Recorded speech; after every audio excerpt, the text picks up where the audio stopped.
Hello friends, இன்னைக்கு ரொம்பவே சூப்பரான டேஸ்டியான எக் போண்டா தான் நம்ம இன்னைக்கு பார்க்க போறோம். அதுக்கு நான் ஆச்சி பிராண்ட்ல இருந்து பஜ்ஜி போண்டா மிக்ஸ் எடுத்திருக்கேன். அதுக்கப்புறமா ஒரு பிரிஞ்சால் எடுத்திருக்கேன். இந்த பிரிஞ்சாலுக்கு ஆப்போசிட்ல ரெண்டையும் கட் பண்ணி எடுத்துக்கோங்க. அதுக்கப்புறமா ஸ்லைஸ் போட்டீங்க அப்படின்னா உங்களுக்கு ஸ்லைஸ் போட ஈஸியா இருக்கும். எக் போண்டான்ட்டு கத்திரிக்காய் எடுத்து யூஸ் பண்றேன் அப்படின்னு நினைக்காதீங்க. இது ஒரு ஆப்ஷனல்காண்டி நான் உங்களுக்கு ஸ்லைஸ் பண்ணி வச்சிருக்கேன், அவ்வளவுதான். இதுக்கப்புறமா ஒரு பவுல் எடுத்து அதில் கொஞ்சமா வாட்டர் சேர்த்து பிரிஞ்சால்ஸ் எல்லாம் சோக் பண்ணி வச்சுக்கோங்க. அப்பதான் கலர் மாறாது. அதுக்கப்புறமா உங்களுக்கு எவ்வளவு தேவையோ அவ்வளவுக்கு நீங்க பஜ்ஜி போண்டா மிக்ஸ் எடுத்துக்கோங்க. அதுக்கப்புறமா ஒரு பவுல்ல டிரான்ஸ்ஃபர் பண்ணிட்டு அதுல கொஞ்சமா சால்ட், அதுக்கப்புறமா கலருக்காண்டி கொஞ்சமா கேசரி பவுடர் சேர்த்துக்கலாம். இது ஆப்ஷனல் தான், இல்லைன்னா நீங்க ஸ்கிப் பண்ணிடலாம். இதுக்கு அப்புறமா லைட்டா வாட்டர் சேர்த்து நீங்க மிக்ஸ் பண்ணிக்கணும். இது நல்லா கெட்டியா இருக்கணும்.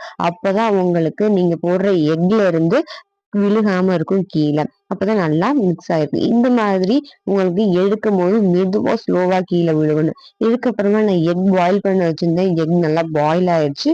இதை நான் ரெண்டா கட் பண்ணி எடுத்துக்கிறேன். நீங்க முழுசா போடுறா இருந்தாலும் போட்டுக்கலாம். இப்படி போடும் போது கொஞ்சம் எக்ஸ்ட்ராவா கிடைக்கிற மாதிரி இருக்கும், அதனாலதான்.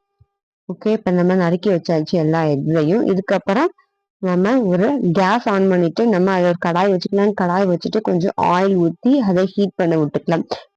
இதுக்கப்புறம் நம்ம நறுக்கி வச்சிருக்க எக்ஸ மாவுல டிப் பண்ணி நம்ம ஆயில ஃப்ரை பண்ணி எடுத்தோம் அப்படின்னா சூப்பரான எக் போண்டா நம்மளுக்கு ரெடி ஆயிடும். இந்த மாதிரி டேஸ்டியான ரெசிபிஸ் பார்க்கணும்னு நினைச்சீங்க அப்படின்னா நம்ம சேனலை சப்ஸ்கிரைப் பண்ணி வச்சுக்கோங்க. பக்கத்துல பெல் ஐக்கானை கிளிக் பண்ணிக்கோங்க. பாய் பாய், இன்னொரு வீடியோல சந்திக்கலாம்.